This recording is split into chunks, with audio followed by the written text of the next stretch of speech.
Hey, everybody, this is Harvey Sluggo Wasserman back with the 165th Green Grassroots Emergency Election Protection Coalition Zoom call. Really great to see everybody today. We've already got 28, 29 people with us, and we're going to go today. We're going to start with nuclear power, small modular reactors, and the myth that atomic energy is around the corner. We're going to talk about Julian Assange with the great Vinny DeStefano. Wendy Lederman is going to fill us in on Ron DeSantis's private Gestapo. Steve Goldsmith is going to talk to us about a very lethal gas that people know very little about. And he's got an event coming up next week. We'll have him plug that. Steve Caruso is going to give us the report from Ohio, where today a state official, Dave Yost, is going to try and stop a statewide vote on voter rights. I mean, Ohio is just endless. It's just truly amazing how awful the stuff is going on there. We are then, we also have a situation in Ohio, never ending. We had a priest who was arrested for opening his church up to the homeless. I mean, is Charles Dickens writing our national story here? It's just astounding. In the second hour, we're going to have a free-for-all about someone that everybody's talking about, two people that everybody's talking about, and the upcoming Super Bowl, this will probably be the most watched television broadcast in human history. I'm betting on that, this upcoming Super Bowl, because the whole Michigas with Taylor Swift. I am sure that the viewership, it would also be a good game. These two very good teams. And we are going to start in the second hour at 6 o'clock Eastern time, 3 o'clock Pacific, for a full hour discussion on sports and Taylor Swift and Travis Kelce and the Super Bowl, which, in the past a decade, the number one most highly viewed shows on television, 10 of them, the top 10, have all been NFL games. And now we have the right wing completely flipping out about Taylor Swift, who should be a great gift to the GOTV movement. So get out the vote movements. Whether she endorses Biden or not, she is going to encourage people to get out to vote. And we have with us a great sports star from San Francisco, Alyssa Matros, who is the only person I've ever met who was honored at a baseball game, right? A Giants baseball game at home plate not Candlestick, right? But the new field in San Francisco, because she's such a great teacher. So Alyssa, of course, is going to be a 49ers fan. So we'll be dealing with that in the second hour. Although I shouldn't speak for you, actually, but we'll talk all about that. In this first hour, and it's really great, people are piling in. We got 36 folks. We have Tim Judson with us. Tim gets the award for best hat, and it's also been a true stalwart on the safe energy movement for God knows how long. And but he has become he's a true expert on small modular reactors and the real situation with atomic energy. And for those of us who've been with this issue for a long, long time, which includes Carl Grossman, who's also with us today, the reality is that there's no there for nuclear power. We're stuck at the moment with 94 atomic reactors. They're certainly there. But people who are out advocating and getting all bent out of shape about how we allegedly need new nuclear plants, the reality is there aren't any. And there won't be any new nuclear plants in this country for at least 5 years. Even if all of us, and this isn't going to happen, but even if all of us who have been opposing nuclear power for all these years suddenly turned around and said, yes, go ahead and build new nuclear plants, they couldn't do it. There's no way physically to build new nuclear plants in this country. Tim, can you, for at least the next 5 years, Tim, can you explain what's going on here? Tim Judson from the Nuclear Information Research Service, and then we'll talk to Carl Grossman. Go ahead, Tim. Yeah, well, I mean, I think it's I'd put a little bit of hesitancy to your characterization of me as an expert on SMRs. I'm actually not sure that anyone's really an expert on small modular reactors because they're not something that exists yet. And so, Right. it's really hard to I mean, one of the things that's really hard to sort through right now is that there's a tremendous amount of really fallacious news coverage about the nuclear industry, making claims, that sort of talk about SMRs and other new types of new reactors as though they already exist, when in fact all they are is blueprints and PowerPoint presentations right now. But I think what we're seeing, happening is that the nuclear enterprise has been a failure for many decades. I mean, you'll remember from back in the '80s, Harvey, after when the current reactors were being built, that Forbes magazine, ran a front page cover story with the quote that the nuclear energy was the biggest managerial disaster in U.S. business history, and And that that's a direct quote, dollars by that the have been way. spent couldn't be justified. Right. That's a direct quote that called it the largest managerial disaster in American business history, the nuclear power industry. Now, we bring this up because the energy situation and global warming, as we're seeing this insane storm here in Southern California. And by the way, I'm sitting in a house in Southern California where it's been raining for 2 days. It's a monsoon.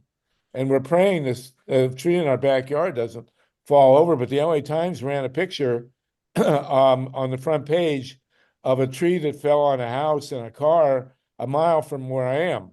So this is not cool. And Dave Saltman is going to come on the phone later. His sister was seriously injured by a falling tree in San Francisco, for God's sake. So we're having a real problem here with the climate. And of course, we don't have to, everybody knows that. But the bottom line is that this whole movement for nuclear power is completely mythological. These small modular reactors, which is the total focus of Oliver Stone's pro-nuclear I'm not going to give you the name of it, but I'm in it.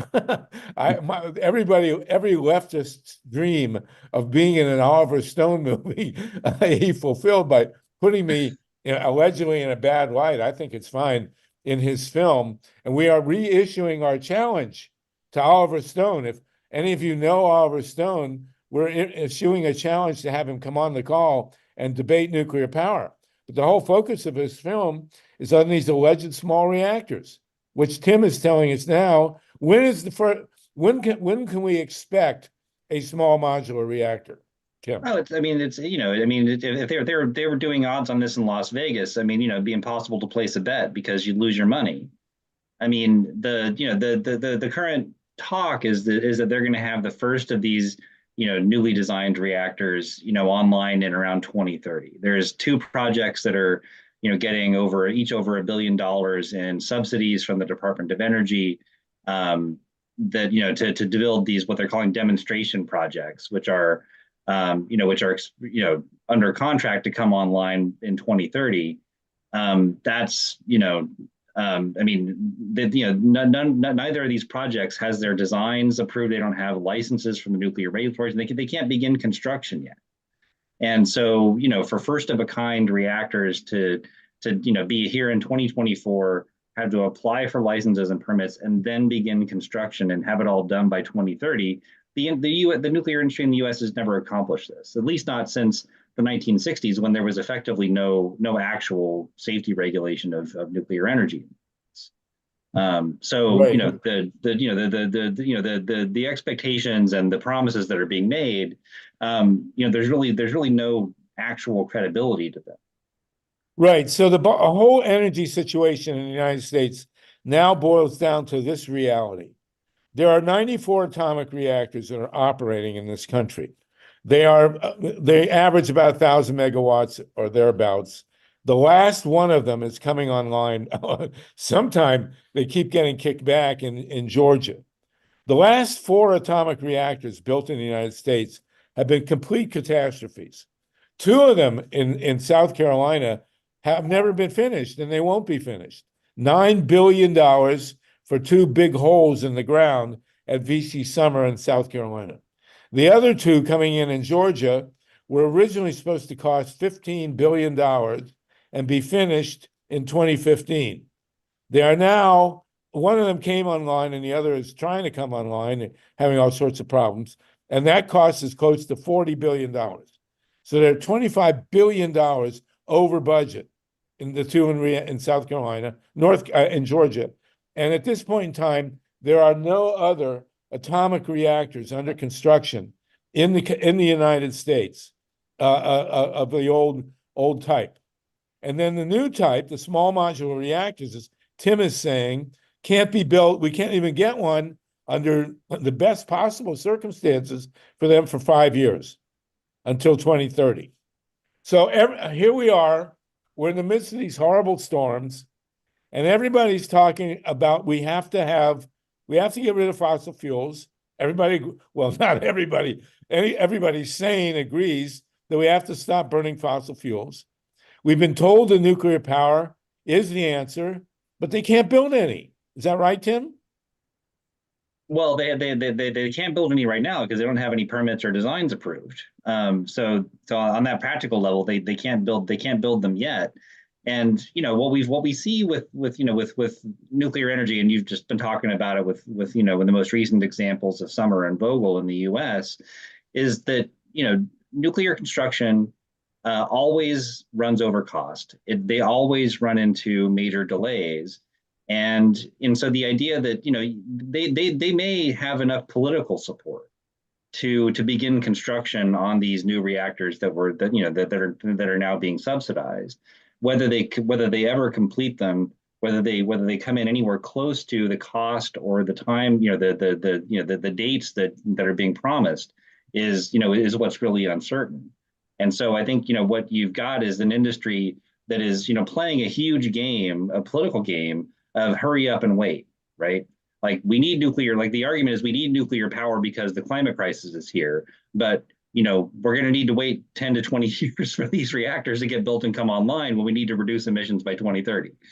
And so, that's, I think there is a way in which nuclear power has one of the roles that it's played for at least the last couple of decades, if not much longer, is that it's the perfect excuse to do nothing to phase out fossil fuels, right? Like if you're going to build thousands of megawatts of nuclear reactors in 20 years, then there's no point in building, tens of thousands of megawatts of solar and wind now. And so, we've seen this happen again and again where utilities use big plans to build nuclear reactors sometime in the future as an excuse to not invest in energy efficiency, solar, wind, the things that are actually available and affordable now. Right. So here's the big picture on this is this mythological, we call them small mythological reactors or small mutant reactors, this whole myth that we're going to get these small reactors. Sometime maybe reactors. Sorry? Sometime maybe reactors. Sometime maybe reactors. It's that these unicorns are going to come running down the road and we won't need to go to renewable energy. And what we're seeing now in a particular reactionary moment, I'm a firm believer in the astrological impacts of the planets on the political picture. And we're seeing, authoritarianism all over the world. And we're also seeing a huge attack on renewable energy, where they're killing solar left and right, especially right here in California, which is completely insane. And one of the excuses for doing it is, we're having a nuclear renaissance. This is like the 10th nuclear renaissance that I can remember. And, it's utterly unbelievable that they're killing solar and wind as fast as they possibly can. But this is the excuse they're using. So, when we're looking at the nuclear and when we're looking at the energy issue and we're looking at the climate crisis, this whole insanity about small reactors is at the core of it. And it's a complete myth, right, Tim? I mean, it just can't do it. Yeah, I mean, if we're talking about climate survival at this point, then there's it's completely insane to start talking about nuclear, supporting nuclear power for that. And what's interesting is that, there's at the same time that there's, that all this propaganda about how great nuclear is and how essential it is to solve the climate crisis. There's been a series of things that have happened just in the last 2 months that really prove just the opposite. And one is that there was there's a big commitment announced, or this big announcement made by the U.S. State Department at the UN climate conference back in December, that they had 22 nations on board with with the goal of tripling nuclear energy by 2050 worldwide. And that sounds like a big goal. It would be, I mean, it would be completely huge and unprecedented for the nuclear industry to even come close to achieving. But at the same time, there were 130 nations and eventually 200 at the climate summit that endorsed a goal of tripling renewable energy worldwide by 2030. And the fact of the matter is that renewable energy already provides three times as much electricity worldwide as nuclear energy does now. So if they're going to triple renewable energy by 2030, and then I'll get to the second point of that in a minute, you're already talking about renewables providing 10 times as much energy as nuclear power does today within the next 5 to 6 years. So why would anyone continue investing in nuclear beyond that point when it's clear that renewables are gonna be able to fill the gap already? The other thing that happened was that the International Energy Agency, which is no great friend of the environment all the time, put out a report last month that showed that, in fact, we are on track to be able to meet the goal of tripling renewables by 2050, and that 95% of that is happening in wind and solar. The things that are blocking it are things like the fact that the countries just can't access the financing to be able to make the investments in doing it. And so at the same time, we're seeing the nuclear industry pushing the US Congress to expand international finance for nuclear energy projects that wouldn't be happening, until the late 2030s, 2040s. It's completely irresponsible. And it's shocking in many ways because a lot of the impetus in the United States is coming from the Democratic Party. Joe Biden has been a major promoter of nuclear power. And I was just horrified in 2007, I walked the halls of Congress with Bonnie Raitt to talk to members of Congress about killing a loan program for nuclear. And we did it. I mean, Bonnie and Jackson Brown and Graham Nash, we had a lobby day and we talked to members of Congress, and we talked with Harry Reid, who was the Speaker of the House at the time. Senate majority, the majority leader of the Senate, and Nancy Pelosi, who was, I think she had just become, no, she was, I think she just become Speaker of the House, and Ed Markey, who became a senator, and they all agreed, and we killed a $50 billion loan program for new nuclear plants. It was an enormous event for which we can thank Bonnie Raitt, Jackson Brown, and other people. And in one case, we had lunch with a congresswoman from the Denver area named Diane DeGette. And she was really nice, and we had a very successful session with her, and she helped oppose the nuclear loans. And I just saw now that she's signing a bill that promote nuclear power, which we can't be built. So it's mind-boggling to me. Carl Grossman, do you want to jump in on this? Carl, you did a lot of reporting on the COP conference. Can you tell us what drug were they on when they were talking about tripling nuclear power? Because it's completely insane. Oh, Carl, we always have to unmute you. Sorry. Let's see if we can get you here. Carl Grossman is one of the great, been with us many times, and he's one of the great experts on nuclear and has done a lot of reporting on that COP conference. Here we go, that Tim mentioned. What are these people thinking when they're talking about tripling nuclear power when they can't even build any? Well, the small modular nuclear reactor gimmick, and it's more than a gimmick. I'm just actually trying to put onto the chat, and I'll do that in a couple of minutes, a real devil's workshop for small modular nuclear reactors, and that's taxpayer-supported Idaho National Laboratory. And I was just going to put on their pitch. I mean, they're big on this. I just did I did earlier, 5 minutes ago, a link to Gordon Edwards, and he's the president of the Canadian Coalition for Nuclear Responsibility. And he's a specialist on small modular nuclear reactors and other so-called advanced reactors. With the small modular nuclear reactors, the bit is they'd build them in factories and then ship them to the site, and then they'd be there. Like presto, you'd have 3 or 4 SMRs on that site. It wouldn't be like has occurred through the years, a big battle, a big fight against a nuclear plant under construction in your area. They'd be factory produced, and boom, they're there. There's all kind of problems with these proposed machines, particularly a proliferation problem, nuclear weapons proliferation problem. And I mean, just huge problems, nuclear waste, of course, and so forth. And as Tim is talking about, the big rationale these days for more nuclear and advanced and improved, new and improved nuclear power is climate change. And this is no way to deal with climate change. The way to deal with climate change is to commit fully to safe, clean, green energy technologies, and they're here. Right. No miracles are needed. Existing technology can provide all the safe energy that we need. So it's just another chapter in this long, hideous chapter of people promoting and pushing with falsehood after falsehood. They lie like they breathe nuclear power. Right. And the point is that, this sounds like we're beating this horse over and over again, nuclear power, but it's like it's at the cutting edge of why we can't get into climate change, why we can't save the climate.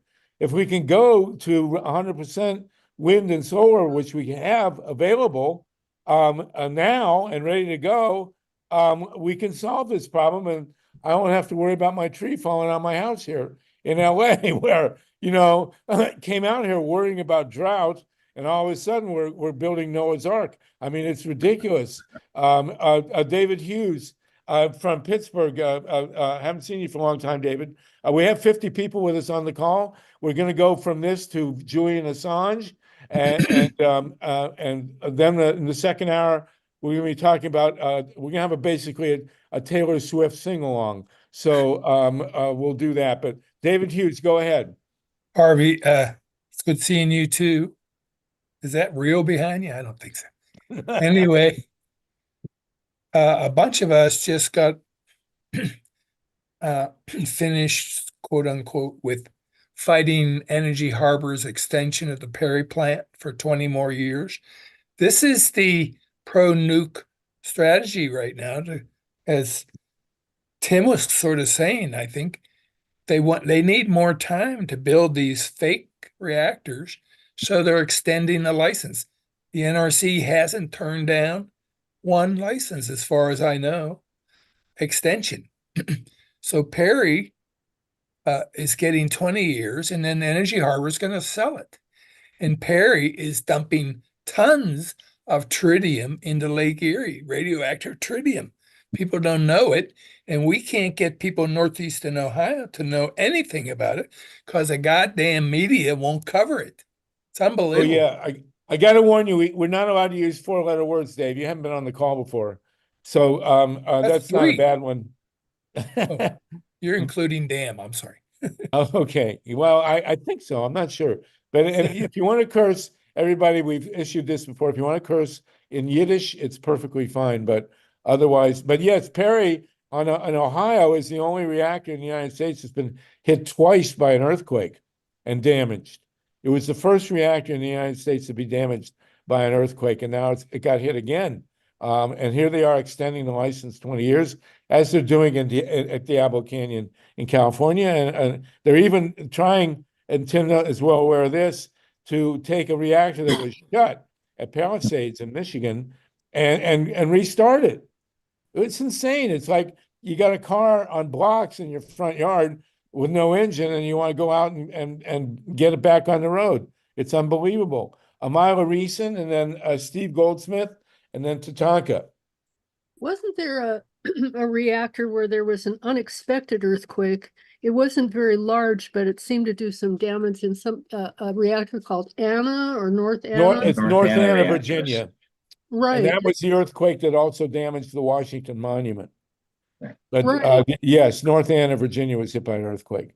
But I just wanted to say that every time I hear, for example, Carl was just referring to small nuclear reactors, I like to call them so-called small because although they may be smaller than the ones that are online right now, I think that you have to assume that the nuclear industry did a study to find out what would be most appealing and what would sound like it's really not too dangerous, it's just small. So they did some kind of name testing, maybe, and they decided that people would be more likely to accept them if we call them small. Well, I think the next thing they're going to do is they're going to call them unicorns, so that everybody will love their unicorn nuclear unit number 1, unicorn unit 2. Steve Goldsmith, did you want to chime in, and then Tatanka? Thank you, Mila. Sure. Yeah. Yes. One is, I think the history of nuclear energy is tied to the nuclear weapons. I forget who it was, read a book about, how atoms for peace was a way of, and I think that that's still kind of thinking is operating. The oil industry, oil and fossil fuel, I think they're part of this strategy because they're pushing hydrogen, they're pushing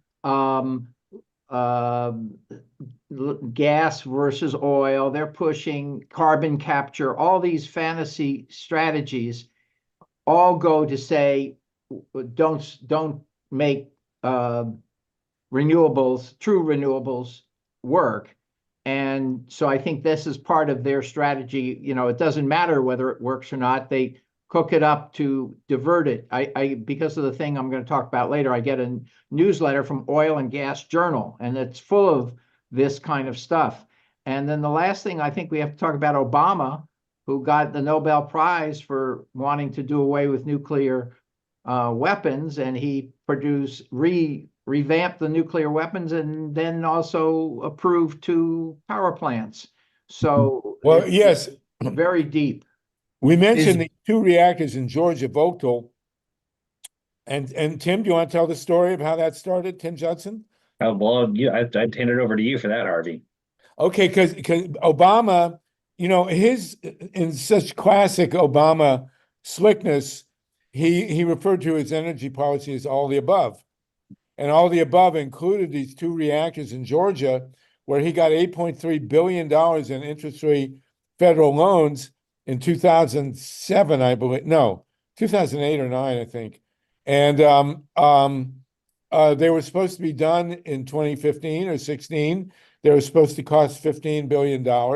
They're just now coming online, and they're costing $40 billion. Well, and by the way, Obama. So by the way, that $8.3 billion in loan guarantees they got from the feds back in 2009 or 10 got increased to $12 billion a few years later when the cost of the project skyrocketed and when Westinghouse went bankrupt.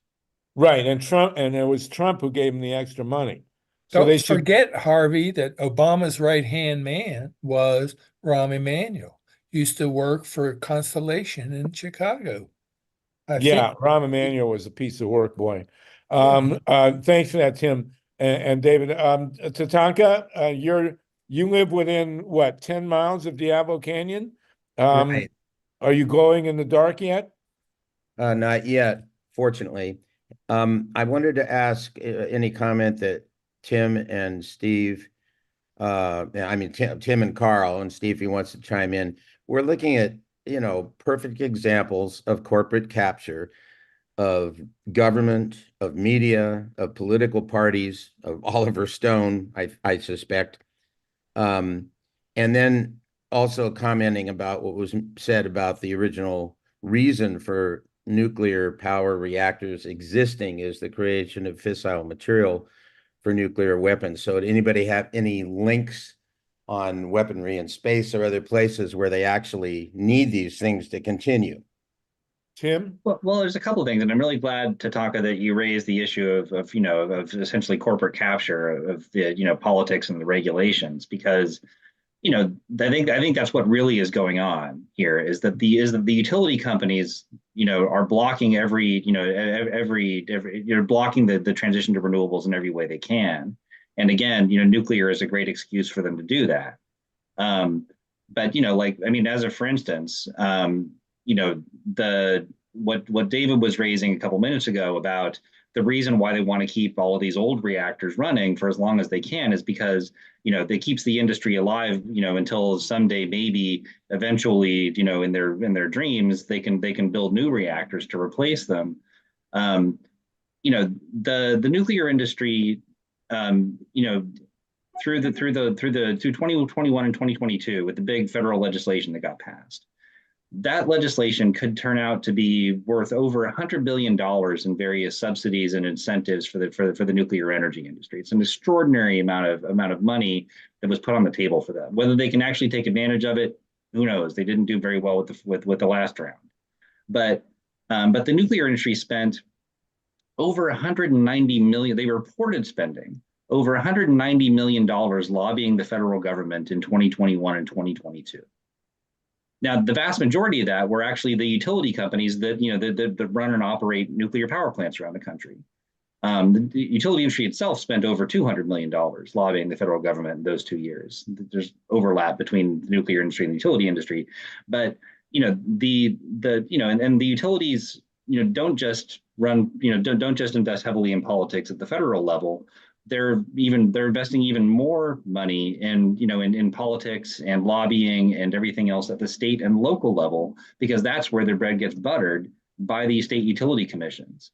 And so the level of political power that the utility industry has to be able to block climate action or to accelerate it is massive. And right now, they're clearly siding with slowing the pace down, just as you guys are dealing with in California, with all these changes to net metering for rooftop solar, and these things that are really torpedoing the potential for us to accelerate the transition to renewables, much faster than the utilities ever want to see happen. Tim, you're right. We see it at the local level.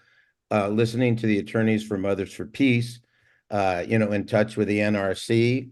Totally can't talk with them, corporate captured. Even the California Public Utilities Commission, and of course PG&E, and then Gavin Newsom's reversal. It's all tied into.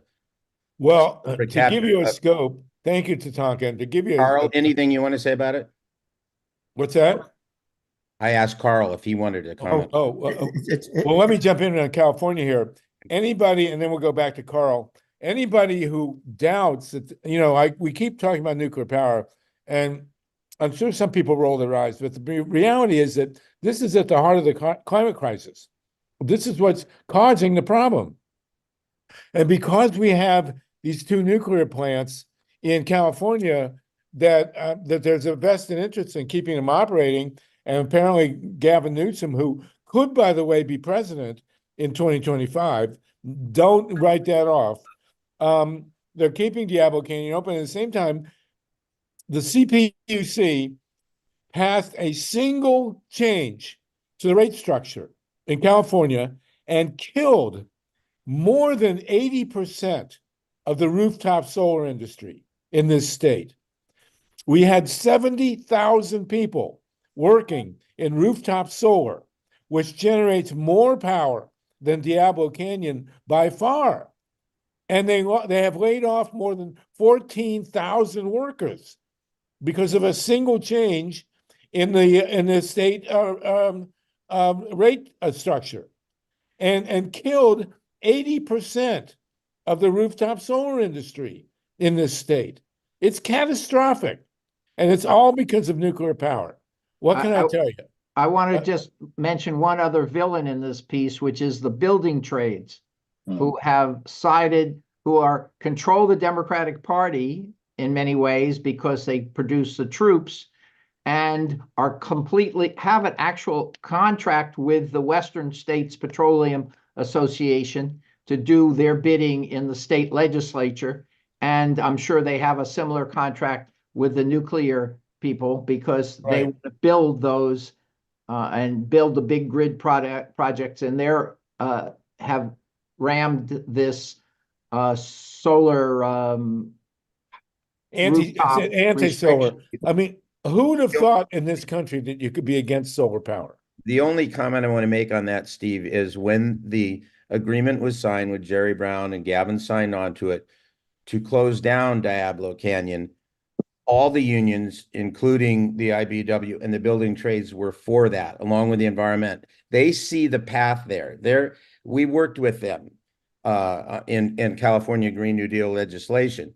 They're willing to work for it, but you're right. You know, the bread is buttered there. They're trying to find a way forward, but the money just overwhelms the whole problem for Well, people depending on their livelihood. Right. And the unions, weirdly enough, they support big desert-based solar projects. They're in favor of those, but they're against rooftop solar because they haven't bothered to unionize the 70,000 workers in the rooftop solar business. Why don't they get off their butts? That's a 5-letter word. And you know, organize the men and women who are putting the panels on the rooftops. They haven't done that. It's a nightmare. We're gonna have to wrap this up quickly, but Connie Klein, you're in Cleveland. Well, you know, Tim was talking about, I can't resist. Tim was talking about how much money the nuclear power industry spends on lobbying, and how very, very correctly, astutely pointed out, a lot of the money now is going to states, to the regulatory agencies. In Ohio, they bribed the Speaker of the Ohio House with $61 million in order to get a $1 billion bailout through the Ohio legislature. And they got it through the legislature, but the FBI caught the Speaker of the House, and he's now in prison for 20 years. You know, I wish that was more widespread. Connie, I know you were close to Larry Householder and have been sending him cakes with files in it to get him out of jail. But give us a quick report from Cleveland, if you would. I was actually not gonna, I put some stuff in the chat, and I put this in the chat. I wasn't gonna talk specifically about Perry or the. Okay, we got to do it quickly, so. But I attended 2 very sobering NRC meetings this week, all-day meetings regarding autonomous advanced reactors, at least heavily automated, if not fully autonomous, to reduce operators at these advanced nuclear plants. Tim, were you at that meeting? Were you? I wasn't. Okay, I wasn't. But yeah, well, we They're seen, we very have seen scary. them. Yeah. Yeah, I mean, there's, you know, there a couple of weeks ago in Congress, there was you know, a representative from one of these, you know, SMR companies testifying in Congress saying that there's only 4 jobs that need to be done to operate their quote unquote operate their reactors. And so it's, you know, I mean, it's one of these things that I think hasn't really, I mean, it's, you know, it hasn't, that they haven't really been called to account on, is that, you know, a lot of these new reactors, what they're designing them to have as few employees as possible.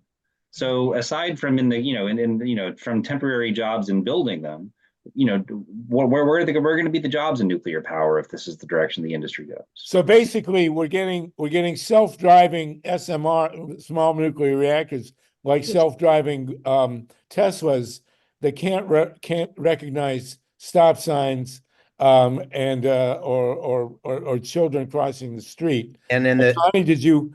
My condolences, by the way, on having spent 8 hours at an NRC meeting. I don't know how you could do that. I do want to mention very quickly, by the way, that they did purge.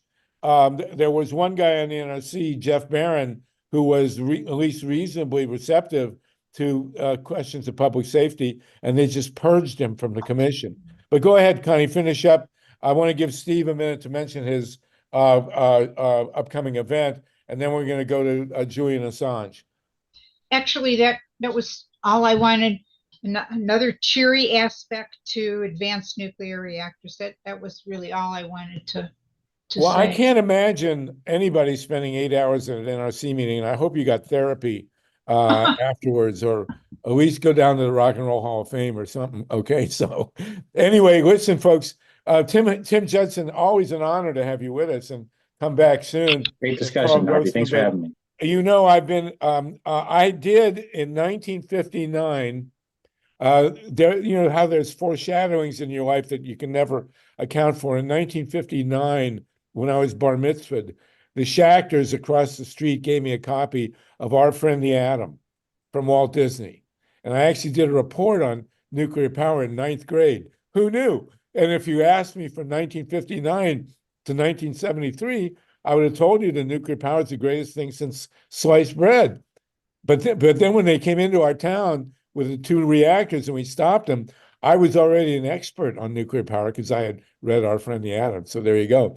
Listen, thank you, Tim, again. Come back anytime. In fact, I may want to talk to you Wednesday night on our radio show. So let me get in touch with you, Carl. Sure. It's great. We have 50 people on the call. This is the Green Grassroots Emergency Election Protection Coalition. This will be rebroadcast Thursday night in New York at the Progressive Radio Network.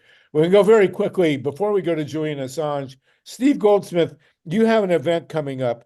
Do you want to tell us about that event and on this briefly on this gas issue that you're raising? Go ahead. I can't have 5 minutes. Well, do it quickly. If you can do 4, that would be great. Okay, I can share a screen. Yeah, please. Okay, so oops. I had it here. Okay, and your issue is hydrofluoric. Okay, so let me talk. Okay, Okay. so we're having this event on the 17th. There are 41 refineries in the US, and if I have a little more time later, I can scroll through them and show them there might be one near you. This is a chemical called hydrofluoric acid. It's the most dangerous chemical according to the EPA and several other government bodies.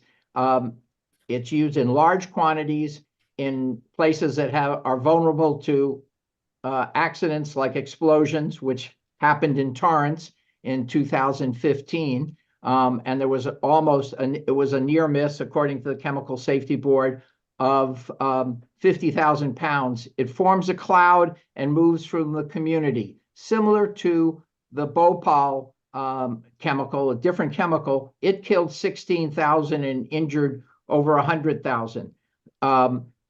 So we're trying to get them to convert, which there are alternatives run by large companies. It means that these refineries would have to spend a bunch of money. We have this mass organization. It's a great thing for talking to Republicans because a lot of these communities the refineries are in community areas.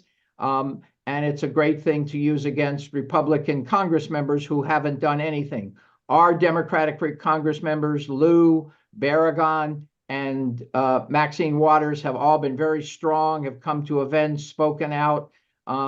Janice Hahn and the Board of Supervisors of LA County have provided transportation to local regulatory bodies which have failed to act despite what their staff has said. And in the next week or so, the EPA will possibly put a rule out to require them to change, but probably not. And then we're going to need to raise money for lawsuits.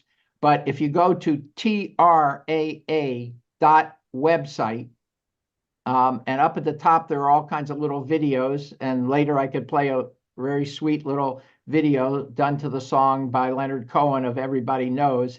And this is extremely dangerous, low chance, but very high consequences. It would wipe out the economy of southern Los Angeles County. So if you're in LA County, come down to Torrance, help us. Every additional person will, raise spirits and keep this organization going. It won't go till 1 o'clock. It'll probably be 10 to 11, and then we'll march over to the refinery and stick a big sign on their billboard saying HF has got to go. And the M that you'll see around is because they put in some phony modifier that doesn't do anything.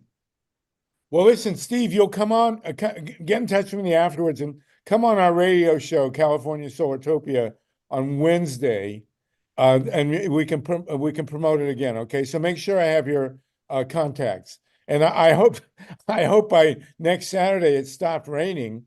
You know, We have 2 weeks. It's 2 Saturdays. It's a week oh, from okay, Saturday. oh, 2 weeks, yeah, yeah. You can drag right. and drop your flyer into the chat But if you want to Yes. share it. So, Oh. how do I very do good. that? Yeah. Just Thank you. grab the folder and drag it into the chat. Okay. And Wendy, in Florida, you said you're close to a similar facility. Is that right, Wendy Liederman? Did I read your chat properly? There aren't any in Florida. Oh, okay. There's 4 in Louisiana. There's some near Chicago. There's one 10 miles from Joe Biden's house in Delaware, and it has an endpoint, according to their report to the EPA, of 17 miles for death or serious injury. And Joe Biden is living right in there, which we have sent multiple letters, and the 21 attorney generals, including California and New York, wrote a letter to the EPA saying they can and must drive these refineries to convert. Okay. Well, listen, get in touch with us. Milo and I will have you on Wednesday in LA, and we'll draw attention to this. Thank you so much, Steve. That's great. Thanks. Greatly appreciate it. Hopefully, we'll listen to your song later in the show, if not next week. I want to remind everybody next week we're going to have Keith Ellison on, thanks to Heidi Tripp, our friend in St. Cloud, Minnesota, and we want to have ways that he can shut the Monticello. Prairie Island will be great, but Monticello they're having real problems with, and getting a public nuisance order is a great idea. But we will continue to focus on that. Hopefully, Keith will show up next week. That will be great. Thanks again, Steve. Okay, 15 minutes to the hour. When we're going to be joined by Taylor Swift and Travis Kelce. But in the meantime, we want to talk about Julian Assange. We have Vinny DeStefano with us. Vinny, you want to take it over and tell us what the latest is with Julian Assange? Actually, Vinny got stuck at the as well. doctor's with his mom, right? Ann Batista's here. Vinny's got stuck at the doctor with his mom right now. So he sent Ann, who he speaks very highly of, and I can't wait to hear what she has to say. She does great work. Sorry about that. Okay, Ann Batista, you're in Milwaukee, is that right? Right. Yes, we have an Assange Defense Milwaukee chapter, and I'm part of the National Organizing Committee for Assange Defense. And thank you for giving me this opportunity to talk. An anonymous donor is funding a project proposed by Paula Isella and myself through the Courage Foundation and Assange Defense, and it is to mail postcards. This kind of, oops, let's see if you can. I'm going to have to get rid of my background. Postcards to all members of the House, and let's see if I can get rid of the, where's none? There's none. It's all right. Just, there you go. So anyway, it's to mail postcards to all 432 members of the House of Representatives, asking them to support House Resolution 934, which is a resolution to both drop the charges against Julian Assange and drop the extradition. And on the card here are listed 4 major abuses by the CIA and the FBI and our government in the pursuit of Julian Assange, including downloading the contents of his lawyers' computers and phones when they went to visit him in the embassy, surveilling his conversations there, eliciting false testimony from a criminal who then recanted that testimony after the trial, and then plotting to kidnap or assassinate Julian. So it's impossible to see that Julian could get a fair trial in this country. We want to highlight this for all 432 members of the House. We're hosting mailing parties all around the country. And I'm wondering if anyone on this call would be either interested in taking part in those mailing parties. We supply the cards, the stamps, the labels for every member of the House. And we ask people to sign the back of the card and put a little message and maybe even put their return address label on there so that the person knows who's signing. So that is what we're doing. And if anyone is interested in this, if you could put your name in the chat, your name and your email address, then I can get in touch with you and be helpful if you tell me where you are. And what I was doing today, you saw Jim Morrell here, we're mailing out these boxes of materials to people around the country who are hosting parties to put these together and send them in.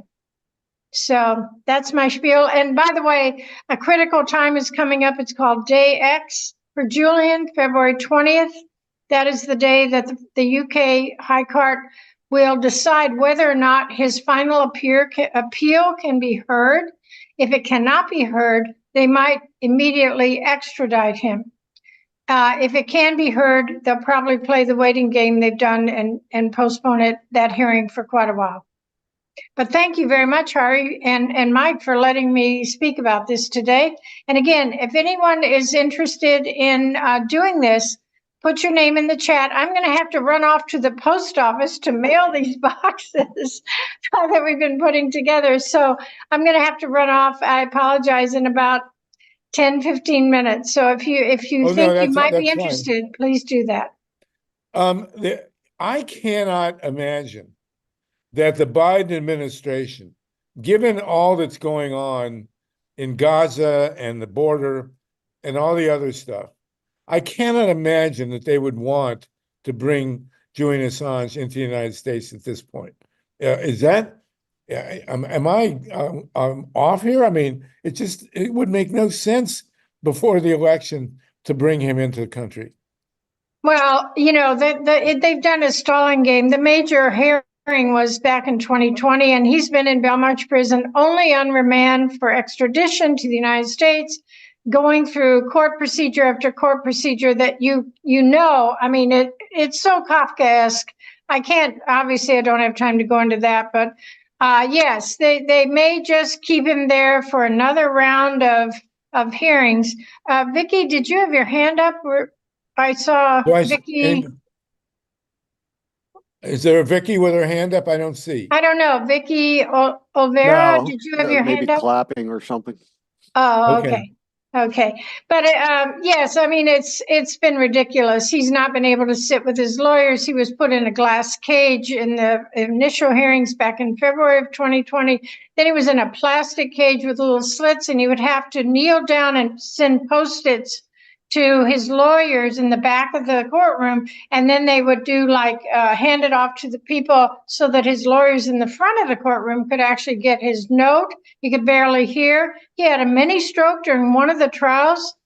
It's been a travesty. It's a travesty, and the media are not covering it, which is why the American people know absolutely nothing about this case other than what the CIA and the intelligence community has been feeding them since 2010 to smear Julian. Julian's an amazing publisher, and you know, in the trial, there was all this testimony about how it was Julian who insisted on redactions, and it was Julian who spent 4 months with a newspaper in Italy to make sure that names were redacted, and so.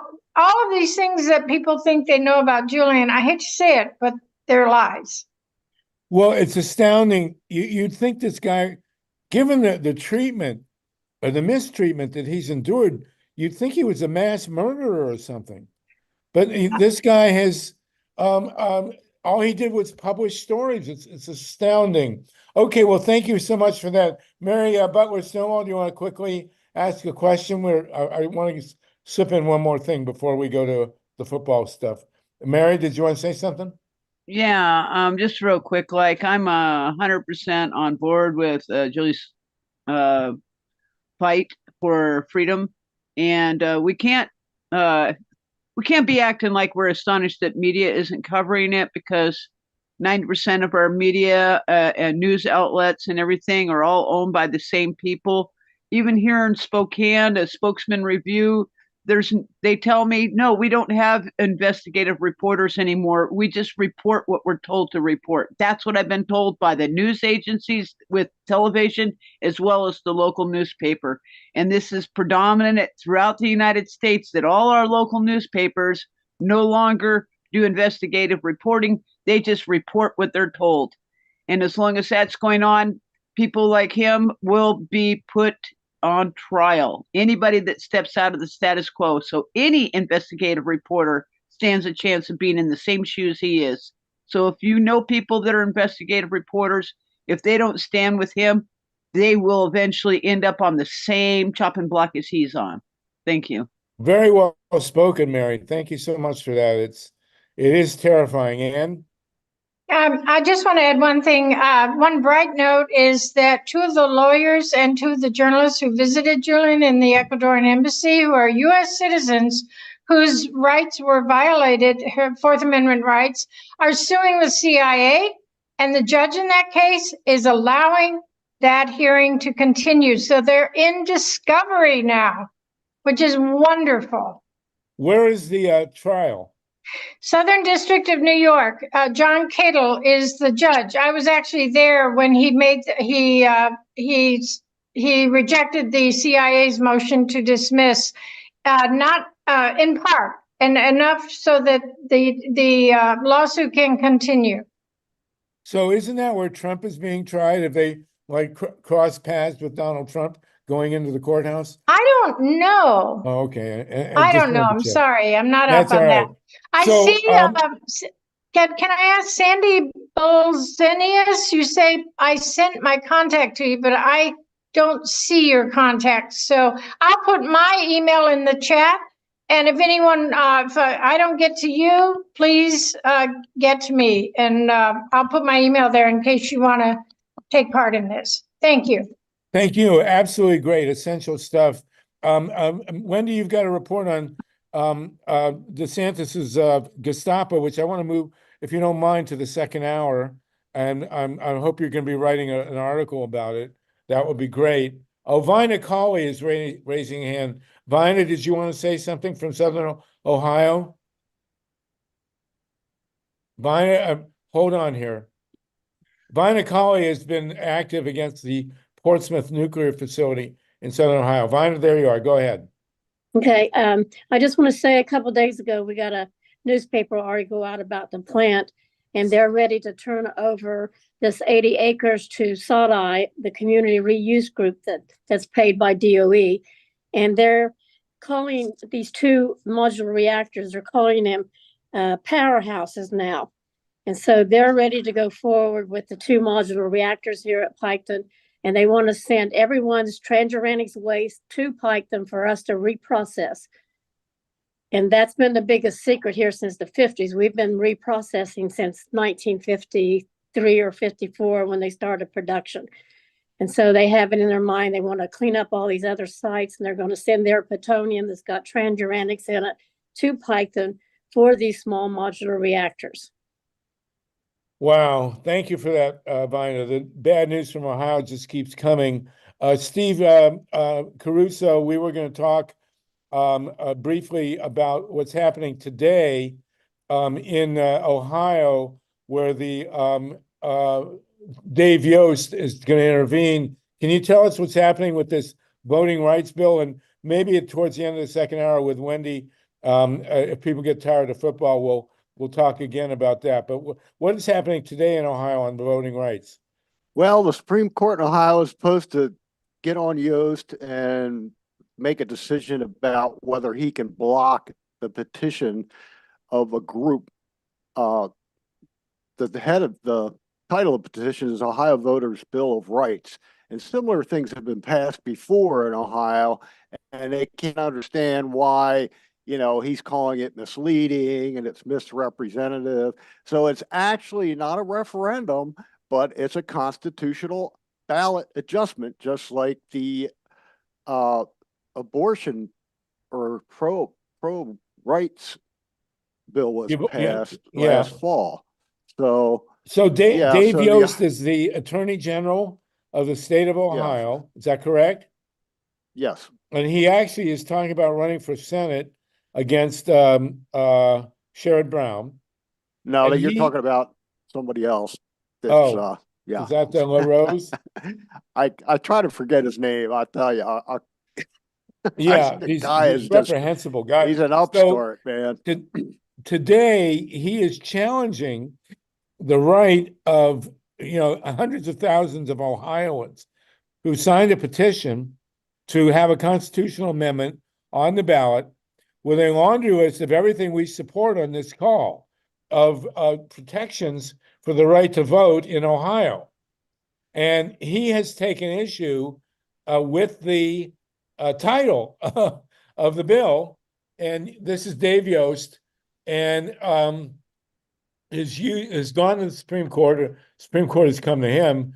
And they're saying now that they're not going to allow the state, the voters of the state, to vote on a voter bill of rights, which is, outrageous, beyond outrageous. Yeah, they certified a bill called Nursing Facility Patients Bill of Rights in 2021 and another Ohio Voters Bill of Rights in 2014. So I don't think this guy's going to leg to stand on. There could have been an answer already for the Supreme Court today, but as you see with all the courts in the federal jurisdictions all pausing their actions all of a sudden for some reason, I think the people deserve justice and we need it now and not later. Right. So Dave Yost, you got these state guys in Ohio who intervene against voter rights at the drop of a hat. They tried to keep the abortion rights off the ballot and failed. They tried to change the referendum threshold to 70%. I mean, the people are not with these guys and they don't care. And we have a state legislature that has 3/4 supermajorities in a state that's 56-44 or thereabouts. It's completely outrageous. Yeah. So we'll return to this, Steve. Thank you in for July, that. they'll have a petition done, hopefully, to the government so they can get in the fall the redistricting thing straightened out and make it civil citizens connected into the commission and not appointed people by the government. And so Ohio has been the test case, the marketing center for the suppression of the right to vote, and it goes on today. We'll return to this later in the hour or next week. Wendy, if you don't mind waiting on your report from Ron DeSantis and his Gestapo, that would be great. We're at 3:00. This is the Green Grassroots Emergency Election Protection Coalition Zoom call number 165. And we have promised in the second hour, which we're going to jump into now, to talk about the nervous breakdown that the Republican Party and the Trump people are having over the Super Bowl. And the idea, I mean, they're a great looking couple, Taylor Swift and Travis Kelce. And if you watch football like I do, although I watch the highlights, I can't stand to watch a full game. But the Super Bowl next week is about to be on Sunday. It's coming week actually, is between the San Francisco 49ers and the Kansas City Chiefs. And Travis Kelce is tight end for the Kansas City Chiefs. He has actually broken a record of a guy. He broke a record set by Jerry Rice. I always thought Jerry Rice was an extraterrestrial. I mean, this guy, he was a wide receiver, the greatest wide receiver in the history of pro football. I once read an article in the New York Times about him. He had a 5-hour workout, this guy, in the offseason, Jerry Rice. And he was the greatest pass catcher in the history of the NFL. Travis Kelce, who's from Cleveland Heights, broke his record for the most receptions in playoffs last week or last game. And now he and as everybody knows in America, he and Taylor Swift are having a romance. And Travis Kelce does have a history of being a progressive. He supported Black Lives Matter. He's done other things that would indicate that he's not exactly a Trump supporter. And Taylor Swift has made some very explicit comments about the Donald. And here we're very fortunate to have with us one of the great progressive experts on professional sports, on all sports, Alan Minsky, himself a soccer star, as I recall, and currently the executive director of Progressive Democrats of America. And you'll all get your choice now to jump in. She won last night. I think it's her third or fourth Grammy for Best Album of the Year, which is pretty amazing. But Alan, do you think that Taylor Swift and her romance with an NFL guy could actually have an impact on the 2024 election? What do you think? If the romance is still going in November, it's more likely. I think I don't know a lot about Taylor Swift, and I know a few of her songs. They're pretty catchy. And she seems like a nice person. But she has had some rather high-profile short romances in her day, is my understanding. So I can imagine it's difficult to have a romance with somebody so famous. None of us have lived with that kind of experience ourselves, so we don't know what that would feel like. It's really quite at a time when pop stars come and go, and I've obviously probably the most celebrated pop star musician of the past 15 years in American music, other than Taylor Swift, was someone who once confronted Taylor Swift on a stage, was Kanye West, and he seems to have sort of he's lost his mind almost at times. He always seemed to sort of be teetering around that, I have to say. Obviously, he went up and confronted Taylor Swift on stage. Maybe people should have recognized the warning signs there. But he's a brilliant musician. It's no accident that Kanye West has now come out as a Trump supporter. Right. But the thing is that Taylor Swift has been massive. And I remember a friend of mine who writes on pop culture. Oh my God, he's a radical poet up at and teaches up at, of all places, for a poet to teach, UC Davis, and I'm forgetting his name. Very involved with the Occupy movement and Occupy Oakland.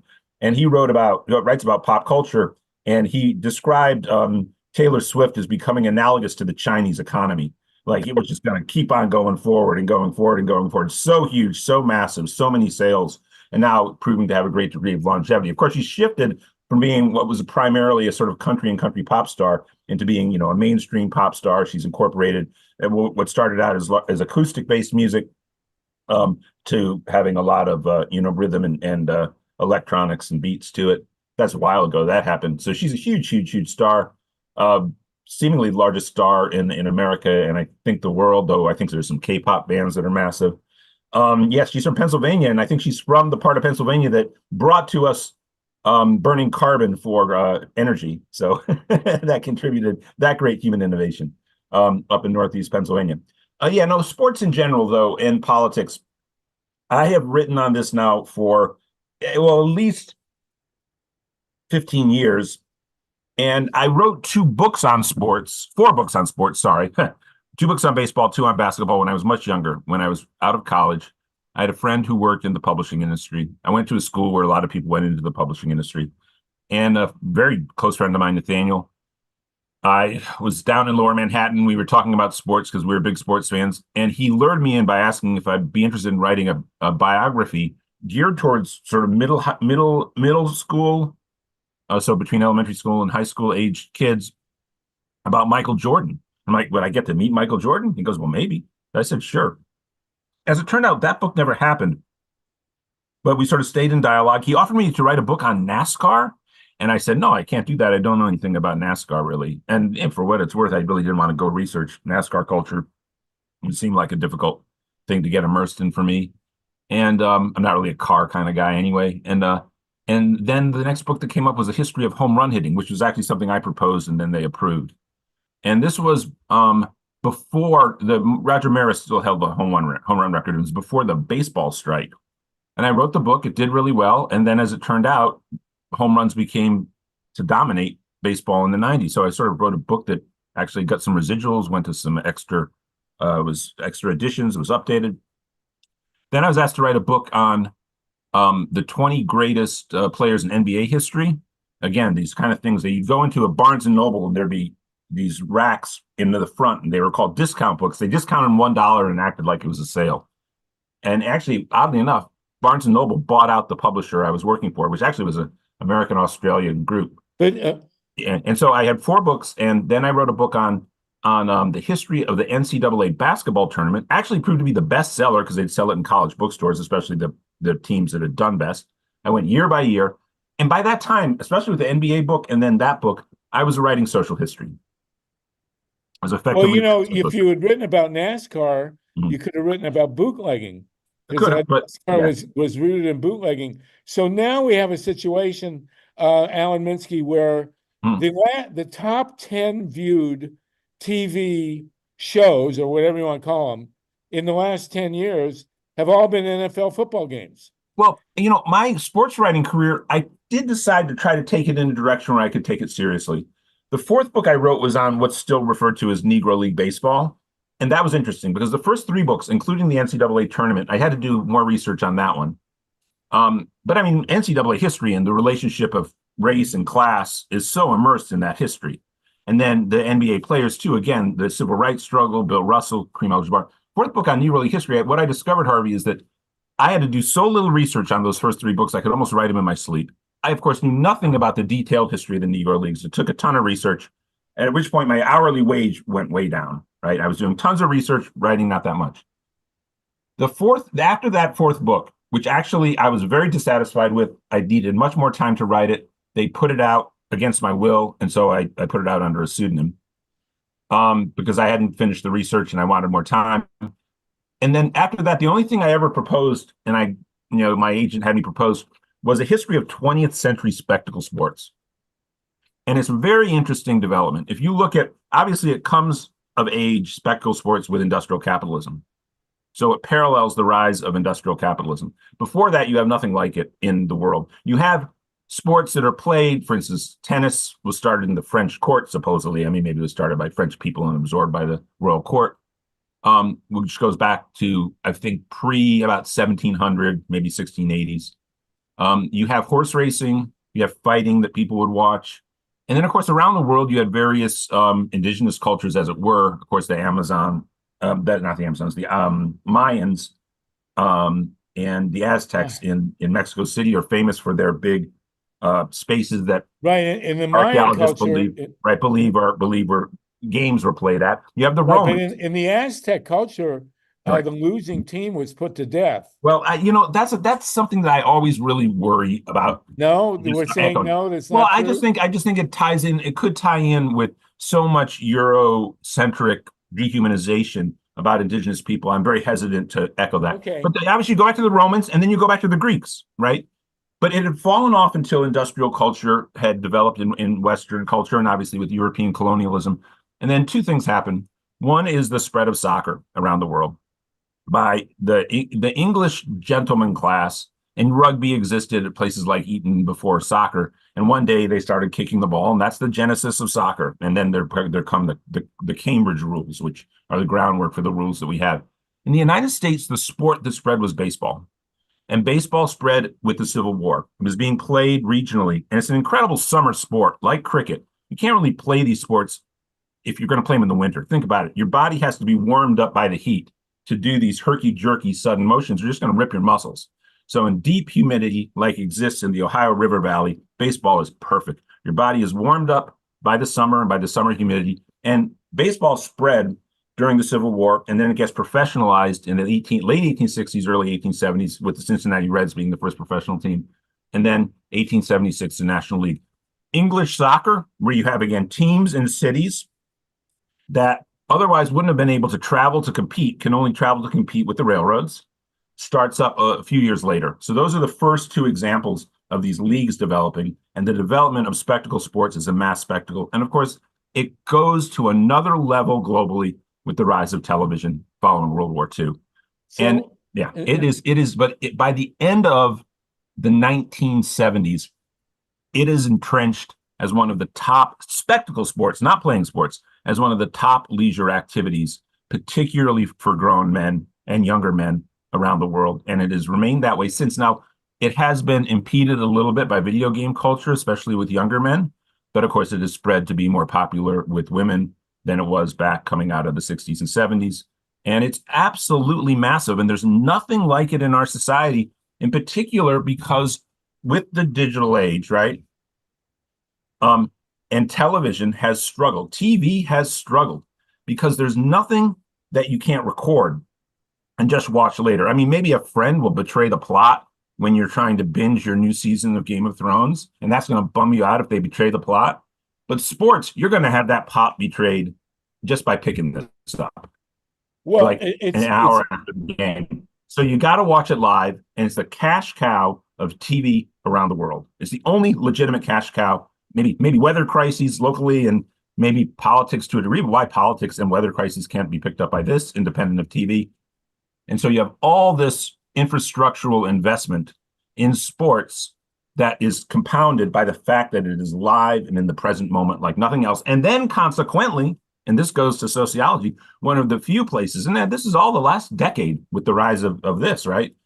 That you have a community coming together of people. And I think you're beginning to see that even now with the Taylor Swift Kansas City Chief phenomenon, because now we really have all sorts of new pools of fans tuning in to watch Taylor Swift when the Kansas City Chiefs play, and they're going to experience this community spectacle.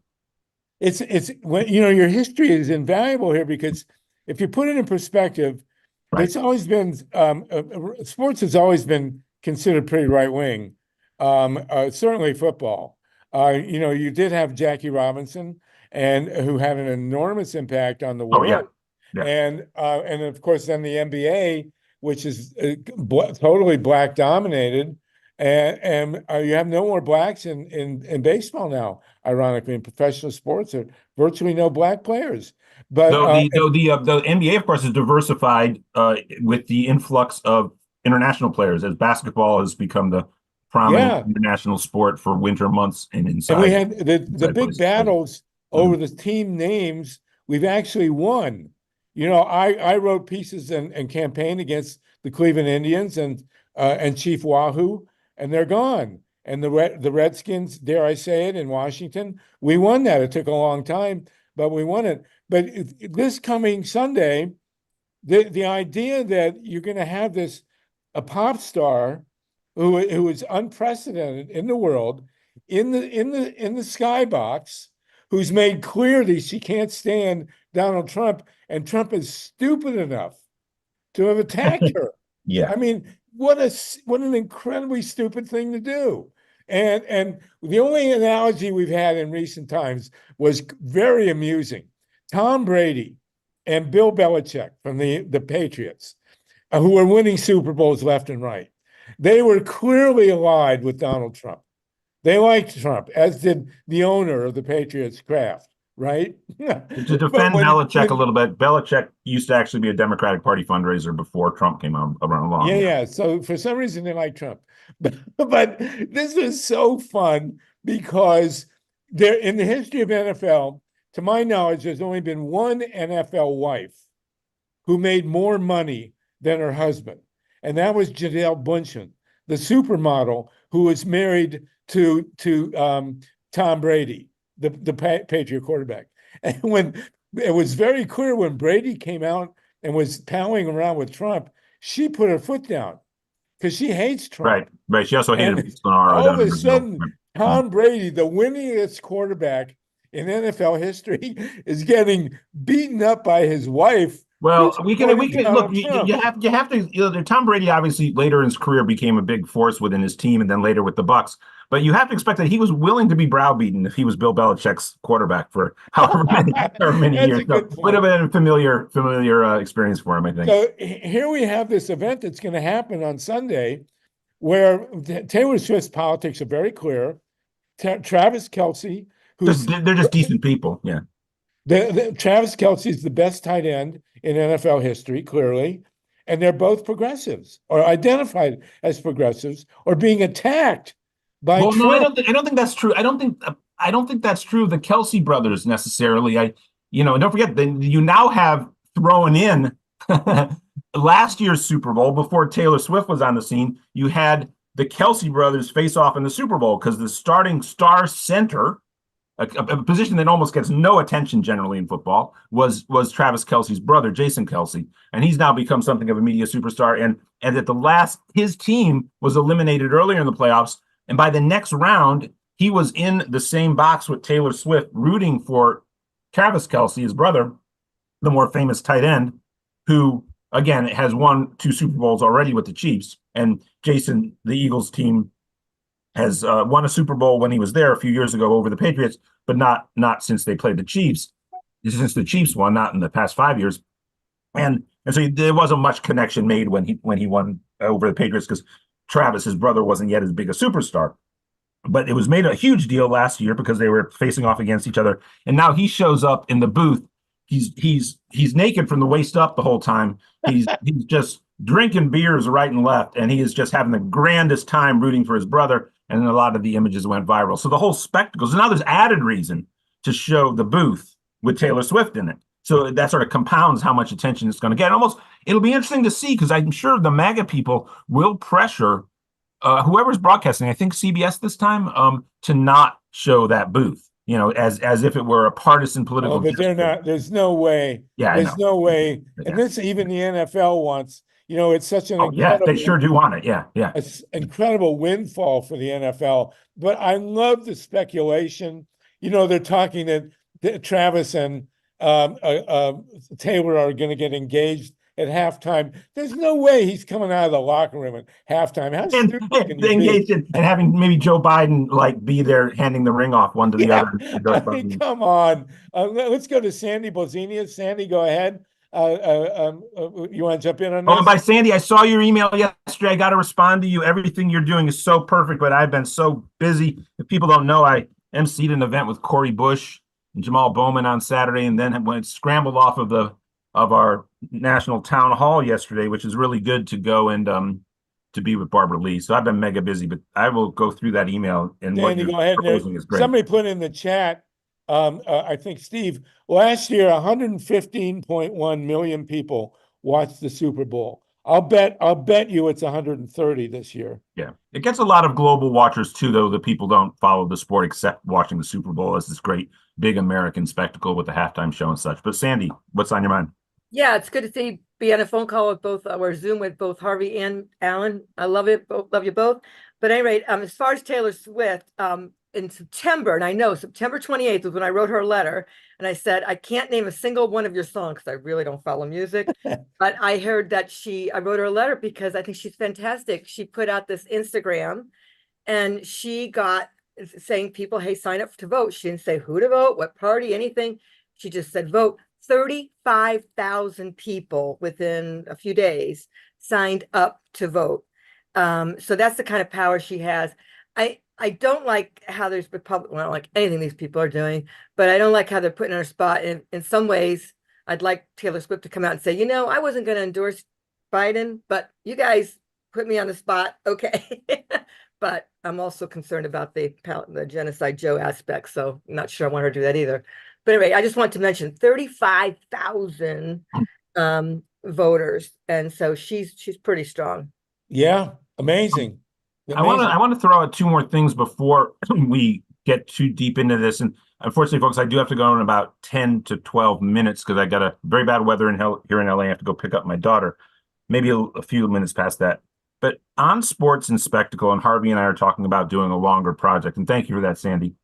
I want to point out a few things. One is you see in global sports an explosion in its valuation. And I think this has to do with what I spoke about, the way that it is proving to be the only thing that drives mass audiences to live television. Okay. And so the TV contracts that these leagues get are astronomical. Baseball has never been as popular on TV. It's a bit of a quirky thing than basketball or football, probably because the action's faster, more athleticism, overt athleticism of those two sports. Consequently, Major League Baseball, which is doing pretty well right now, isn't seeing the huge escalation in the value of the clubs like soccer internationally and football and basketball to a degree. But football, American football, is not followed around the world pretty much. It's only played in the domestic United States. And by the way, that's a very interesting, don't get me wrong, playing tackle football is extremely dangerous. There's a huge degree to which the players are involved in the kind of gladiatorial sacrifice. We know what the damage it does to people's brains. America is the only sport that does it. The culture traditionally, probably even more at the high school level than in the professional level, is one of militaristic type discipline. And I've always felt that the popularity of tackle football in the United States, and Harvey may disagree with me here, has a correlation to the fact that we're this incredibly militaristic culture. Oh, I totally agree with that. Totally agree. The valuation of the Dallas Cowboys is greater than any club in the world, which is sort of crazy because Real Madrid, the soccer team in Madrid, Barcelona, the soccer team, Manchester United, these are the most famous clubs in global football. They have fan bases that are 10 times as large as the Cowboys, and the Cowboys have the largest fan base in American football. And the Yankees are like in the top 10, but other than that, it's all NFL teams because of the size of their TV contract. But by the way, that just goes to show whatever the way the American economy evolved in the post-World War II era, don't forget that at least the 50% of the population or 70% of the population that was in range of being homeowners makes the United States average household much wealthier than any other household in the world. And especially around the kind of, you can have all these people who hoard stuff, they buy tons of commodities, and they buy cable packages and digital TV packages to a much greater degree than anywhere else in the world. So that's an element of the U.S. economy. But there's something else I want to say too, and this goes to Israel and the conflict in Gaza. The two most popular people in Twitter and I think Instagram in the world, or two of the top three, I forget the other person who competes with them, are Leo Messi and Cristiano Ronaldo. They are these football stars who had incredible decade-and-a-half long careers paralleling each other as the top players in the world. Messi, now this shows the power of U.S. capital, is now playing in his late years in Miami. Ronaldo went for a contract about $700 million, almost $1 billion, to play in a place where there's no large fan base to watch the games, Saudi Arabia. In the past year, the Saudi Arabians are making a play to be a major force in global soccer. People talk about this as sports washing. I think it actually goes beyond sports washing. I think when you heard about the Abraham Accords with Israel and Saudi Arabia, okay, and this is just me theorizing, but I think I'm onto something here. If you want to understand why the United States ties itself to Israel, think about what Saudi Arabia is doing when it has, under MBS, who is a horrible, vicious killer, and the Saudi Arabian regime has always been horrible and vicious. It's a death penalty. It slaughters people. Civil rights don't exist. Political opposition doesn't exist, but it's rich. It is the one country in the world where the population lives at an upper middle class level that has a large population, so not just Qatar and UAE. Israel, arguably Israel, the Israeli citizenry, and Saudi Arabia are the two of the countries outside of Western Europe, East Asia, Australia, Canada, and USA, where you have large middle-class populations that live with prosperity, and they're becoming increasingly well-educated in Saudi Arabia too. The middle-class families are sending their kids to schools. They've built up that kind of infrastructure. And MBS is, I think, a sort of, as it were, modernizing force within Saudi Arabian domestic culture and society. And so he's seeking, as he understands fossil fuel is going to, at least within 20 years, 40 years, not going to be producing the wealth that has generated this for Saudi Arabia. There, he's looking to form an alliance with the one country in the region that has an economy that generates prosperity for its society without having fossil fuels, and that's Israel. And I worry right now, folks, that one of the undertows of what's going on in Israel and Gaza, how is he continuing to do this, is that there's backroom signaling from the Saudis to the Israelis that we're still on. We're still going to forge this alliance because the longer arc they see as serving Saudi interests. And of course, the royal family's interests, which has to balance having Mecca and Medina and the holy sites and maintaining its complete monopoly on power. So Saudi Arabia and what they're doing in soccer is I think, a huge, this is probably the one thing that sparked this. And I've been researching as best I can. I'm so busy, but there are some people who think that this sort of has some legitimacy as a theory.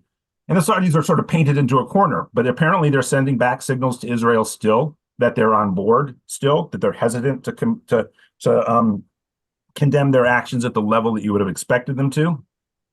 And of course, there's the Saudi Iran conflict going on, and the Saudis, they're trying to find a manner of getting more inscribed into the sort of space of normalcy of Western culture, and buying soccer Right. players seems to be central. Well, to they've the also, decision. the Saudis have also jumped into golf, as you know. Yeah, golf and soccer. They're setting up their own PGA. I do want to mention, while you're still with us, that for all the billions of dollars that have been pouring into the NFL, they are backstabbing and reneging on the payments that they're supposed to be making in the concussion settlements. Oh, of course. It's absolutely outrageous.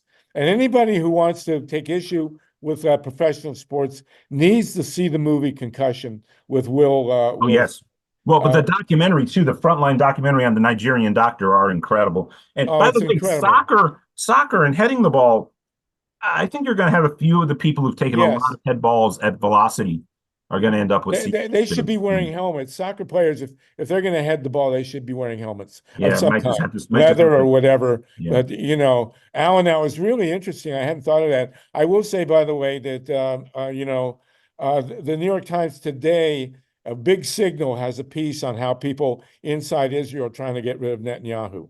And this, as far as I'm concerned, this whole war is all about Netanyahu, and the getting. That's a whole other story. So, but a very interesting analysis about the Saudis and football and soccer and of course, relating back to Israel and Gaza and the slaughter that's happening there. Yeah. Well, let's get to the stack and try to get through it. Alan, it's really great to have you in. Sandy, you have said that I can't resist. This is one of the great things we've had in the chat. You said that the only thing that could get you to watch an NFL game would be if you were invited by Brad Pitt. I don't know if I can comment on that, but there you go. Okay, Mary, and then Mila, and then Mike, and then Wendy. And I also want to get to Lissa, who is the only person I've ever met who's been honored at the home plate of a major baseball field, and is also a major San Francisco sports fan. I really want to know you, but a major progressive. So, Lissa, I'm going to be interested in your take and your loyalties in the upcoming game. Mary, go ahead. Mary, I got to mute you, and then Mila, and Mike, and Wendy. Go ahead, Mary. Yeah. Truly, who cares? Football's football. It's a sport. I think this is just another boat on the side of the road that the media is tossing out there for us to bark at while they continue with business status quo, with the war all over the United States and around the world. They're posting with them not even addressing that we have more homeless or American U.S. refugees within our U.S. borders that are homeless due to fires and natural disasters. And come on, people, we can be bigger than this. Let's not bite their bones. Let's leave that on the side of the road and keep walking down the main road, which is sustainability for everyone, sovereignty for everyone, and the right stewardship for all of us. Thank you. I mean, I think sports are always there's various theories about the rise of spectacle sports and the growth of playing sports in these very codified set of team sports, and then a few of the individual sports, tennis, golf, etc., that people play around the world now that have developed in post-industrial capitalist era. By the way, the Soviet Union, the Eastern Bloc, played a significant role in boosting up this kind of international athletic spectacle as a choice of post-Stalin to have that be a central focus of the USSR and its social organization. And I think the balancing is between, is this a way to, and sorry, I don't want to get into gender psychology here, but as it was understood in the late 20th century, a way to channel the aggression of young males away from violence and war. I don't think we have evidence that it really succeeds in that regard, because there's just as much violence and war as there's ever been, and then also a lot of violent crime as well. But that's sort of one idea, and it's so it's social organization, social. What do you do with people when parents work? You put them in school. How do you burn off their energies? Do you have them play sports? That's sort of what it's become. And then bread and circuses is the sort of negative critique, which is that this is taking people's and the working classes, people's minds away from politics and their disempowerment, et cetera. And all of those are valid. So I hear your point. To go to Mila. Mila, you're up. But wait. I have to jump in and say that the great irony of what's going to happen on Sunday is the politicization of this sideshow. I mean, you know, this is a big political deal, one way or the other. Go ahead, Maya, please. Yeah, thank you. I want to shout out to you, Alan, for that extraordinary show that you did on KPFK Radio, The People's Game, about soccer with Melissa Figueroa, or Melissa. That really piqued my interest in soccer at the time, and I learned a lot about it. And I appreciate the way that you integrate your political perspective and political analysis into discussing sports. And I'm wondering whether you've paid any attention to the ascendancy of Black female athletes in the field of tennis, specifically the Williams sisters. Now we have the amazing Coco Gauff. I don't know if she's on your radar at all, but a little bit. I'm aware of her through the Benjamin Dixon show, which is another kind of left progressive radio show. Great radio show. And Rebecca Azor, one of Benjamin Dixon's co-hosts, brought Coco Gauff to my attention. And I started watching a number of her extraordinary efforts. And now she's shown herself to be one of the biggest stars in tennis. And so it seems like Black female athletes have really sort of are dominating pretty much that field. Are you thinking at all about writing about it, or they're not dominating? Or well, I mean, the Williams sisters did. The domination past the Williams sisters isn't quite established yet, I would say. And also, you know, the Williams sisters' experience in a very white country club, you know, culture was fraught at times, as you probably know. And yeah, they're you know, they're heroes, man. They're just unbelievable. Top A double plus heroes in global sports history. But you got yeah. And you got to remember Arthur that Ashe's history, and then even before that, I'm forgetting the name of. There's a great Black woman, Althea Gibson. Yes, thank you. Back in the '60s, trailblazers. But you got to remember also, Martina Navratilova was the first really gay professional athlete that really made a difference. And Wimbledon is the first. Wimbledon is the first major tournament where men and women were paid equally. Well, and don't forget, in terms of a controversy, of course, that Martina Navratilova has jumped wholeheartedly into. By the way, Billie Jean King's a great social hero. Yes, in the United States, and then Arthur Ashe, but then Dr. Renee Richards. If anybody doesn't remember that from the 1970s, right? A transgendered woman who these issues were played out and debated, though. She never made it past sort of like a 2A star. She also was in her late 30s by the time she was playing as a woman in competitive tennis. We should hurry, though, because I got to run. And Mike, and I want to get to Wendy. I haven't seen you in a while, Wendy. It's great to see you. And Mike, you're up.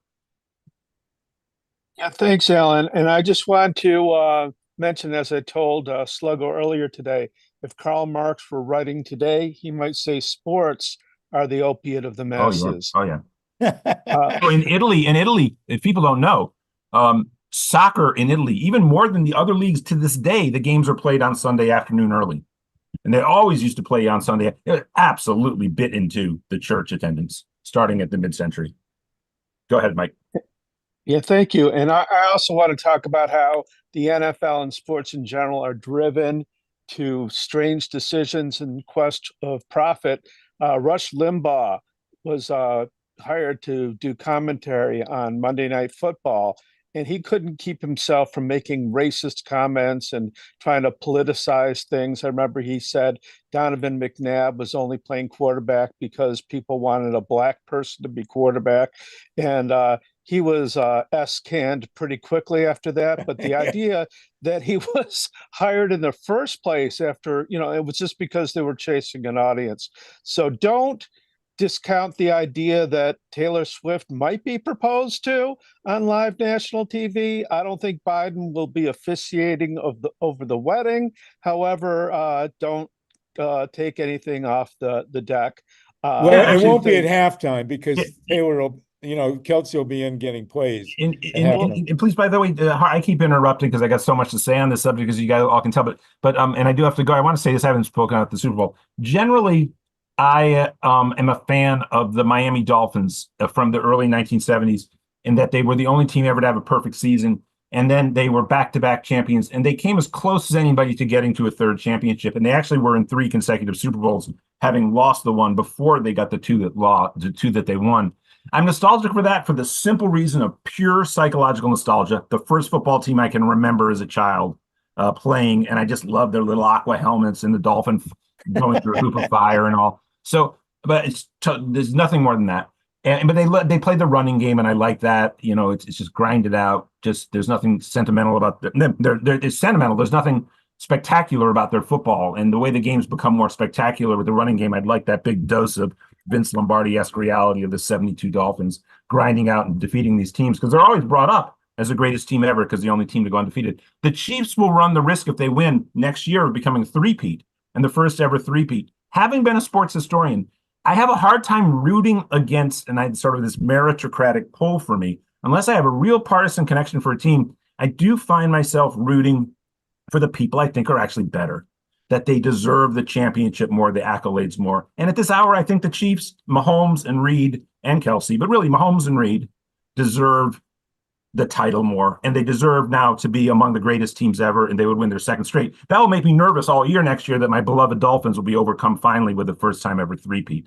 We'll see. Yeah, the 49ers obviously came even closer to the Dolphins to winning that, because if Roger Craig hadn't fumbled against the Giants, they were going to three-peat back when they had Joe Montana. But here's the thing. So I do have to mention, I will mention very briefly, because everybody will remember this of a certain age. There was one horrible intersection of sports and politics, which I saw live, was when the Patriots and the Dolphins were playing on Monday Night Football, and John Lennon was assassinated. Terrible. And Lennon had actually been and Howard Cosell, afterwards, it turns out a major debate with Don Meredith, did interrupt the game to announce that John Lennon had been shot. Right, because Cosell returned back to it. John Lennon had been in the Monday Night Football booth, believe it or not, in 1975 and appeared on national television with Cosell. Let's go to Wendy, and then I have to split everybody. I'm late to pick up my daughter. Wendy, what's on your mind? Hey, thank you. It's so great to see you. I miss your face, Ellen. I'll be back in the loop soon with you more. Thank you. Great. Yeah, likewise. So yeah, thank you. No, it's really, really great to see you. Thank you so much. So you touched on a point that just reminded, and I just have a couple of quick points. One, I just want to mention how much money the Pentagon puts into football and sports. Just like I see it as kind of like an extension of high school recruiting in a sense, much, just for advertising. So you mentioned, you kind of alluded to the emotional connection people have with sports, and it's, from what I'm seeing from we're talking about the discussion of Taylor Swift and the conservatives versus Democrats. And what I'm seeing is that some of the conservatives are so ruled over by the emotional aspect of their team, basically, or whichever team, as long as it's on their side, that they're kind of trading in their logic and making arguments for things that they completely denied in the past, like climate change. So just wanted to bring this up. People are really they're hounding on Taylor, and rightfully so, for how much fossil fuels she uses, flying everywhere on her private jets. She's supposed to be all talking about the climate and the environment, but she's just using so much gas, ridiculous, more than entire countries in short amount of time. And so these conservatives are all hounding on her for the amount of fossil fuels that she's using, which is against their own argument when they're trying to deny that's even a problem in the first place. And they're forced to acknowledge that we have to worry about fossil fuel burning. And so there's this undertow of all of us getting drawn into that conservative thinking. If you actually look at Edmund Burke and his theory of what, as much, conservatism doesn't have this kind of strong theoretical base. Even philosophical liberalism with Mills has a strong theoretical base. And then, of course, Marxism and that version of the radical left has a strong, clearly documented base. And people look for, what's the conservative, text, and people point to Edmund Burke. And he points to the kind of connection we have to where we grow up, that we'll have a prejudicial, and he uses that word explicitly, relationship to it. So we'll argue for it irrationally because we love it. And that's sort of the case you're making. And you see it all the time. And so but see, the risk isn't then the conservatives who are already going to buy into that logic are participating in that, is that all of us are maybe inscribed then in that conservative. And you see it all the time. People will argue for their sports team, which is owned by some owner who they have no direct relationship on what's going on in the field. I mean, at most they can exert some kind of complaint and try to create a cacophony. You see this a little bit around the world with football teams. By the way, the Green Bay Packers owned by the fans, but again, they actually have very little influence over the direction of the play. Barcelona and some of the European teams, they are owned by their fans, some of the top teams in the world. And by the way, you get lower and lower down the scale of European football and global football, and fans do own the teams there quite a lot. And they do have some say over the direction of the teams. So I got to run. Steve, I'm going to try to answer what you're going to say. Wendy, it's great seeing you. Likewise. And Steve, I want to point out, remind everybody that Alan is responsible for the California Solartopia show on KPFK. And we're starting to talk about doing a sports and politics show together. So let's hope that such happens. fun it would be. Yes, it would be great. It would be great. Thank you so much, Alan Minsky. No, I'm still listening. What does Steve have to say? I just wanted to say, I think we left gambling out, which has become blown up. Yeah, this year. And, Yeah. you know, and it's particularly affecting young folks that are gamers and stuff like that, and people making up, you can bet $10 at the 2 touchdowns and 4 and all that stuff, you know, and it's not a good development. I don't like it, but it seems to be it's horrible. It's horrible. I agree. It's been huge in European soccer for a long time. And of course, it's been big in America, but it's been at these specific spaces and places legalized where you had to sort of go and do the sports book. Now it's spilling out everywhere. And all of these things are poor taxes.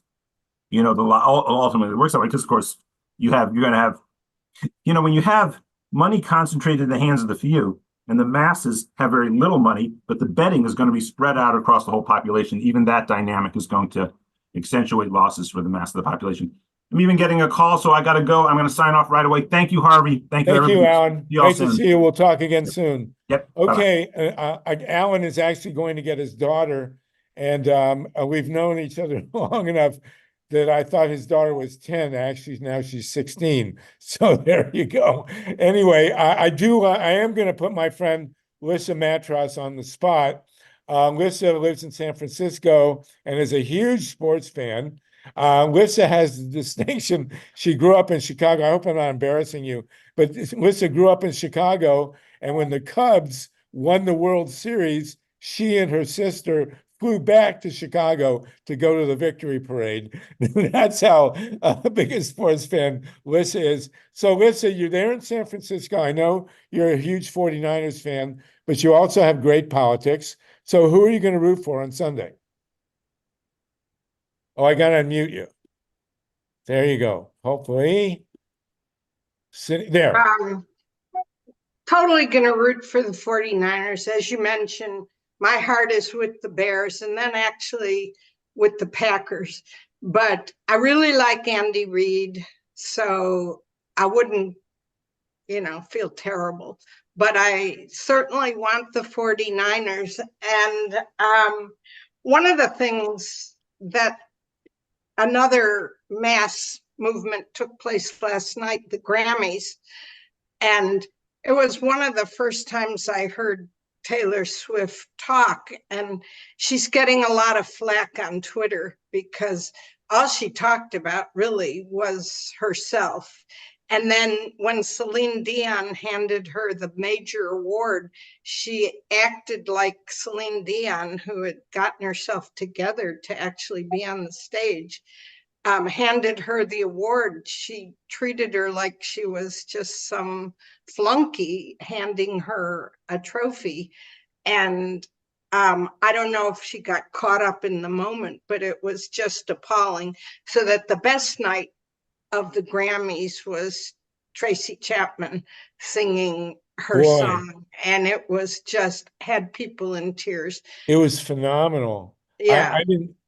I watched the Grammys the same way I watch football, is in the highlights, and that was really phenomenal. So Lissa, you're going to stick with the Niners. Well, you kind of have to, and I'm having my whole family here to watch the game, and so I would not root for Kansas City. I don't mind them. I like Travis Kelce. I thought he really killed it on Saturday Night Live. If you haven't watched it, he was hilarious. But, you know, it's all right. Given how things are in the world, I'm looking forward to the Super Bowl because everything seems so bleak. That's my statement. All right. Well, if it weren't for if Trump had not attacked Taylor Swift, I would never root for the Chiefs. And by the way, the Chiefs' name is still a holdover from, the bad old days of using mascots and stuff. It's not as controversial as the others were, but there you go. But I can understand you're rooting for the Niners. There have been Super Bowls. I hate the Cowboys. It's genetic.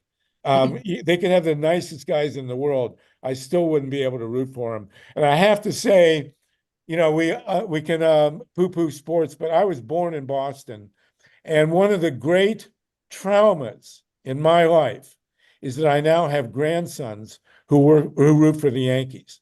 It's very, very, very hard for me to deal with. But I did take them to a Yankees game in New York, and we saw Alex Rodriguez hit a home run. And I then did, and this is how deep this goes, folks. I drove from New York with my two grandsons to Boston to take my grandsons to Fenway Park. And my younger grandson, who's 15, said it was the greatest experience of his life.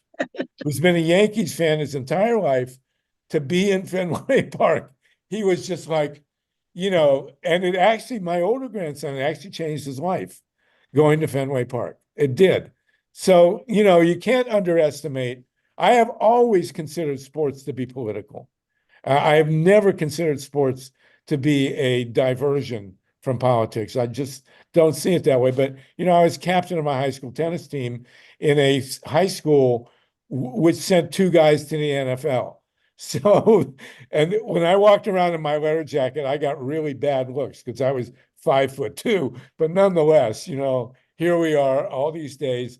And Lissa has managed to gracefully combine the life of the greatest sports fanatic I've ever known to terrific politics. So there you go. And of course, we shared the other great contradiction in my life is I grew up in Columbus, Ohio, but then went to the University of Michigan, which is like, you just don't do that, right? But there you go. Okay, Mike, did you have your hand up still, or do we go to Alex? I've got a few things real quick. Go ahead, please.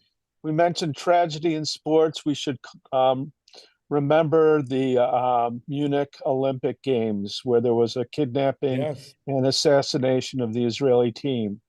But sports have always been political. They were a way to stop the Greek city-states from slaughtering each other back during the original Olympics. And let's also remember the '64 Mexico City Olympics, where two of the track and field stars lifted their hands in a Black Power salute and were stripped of their medals for it. There's also been the corruption of money in sports, where Jim Thorpe, one of the greatest athletes of all time, had his medals stripped from him because it was alleged that he had been paid by somebody.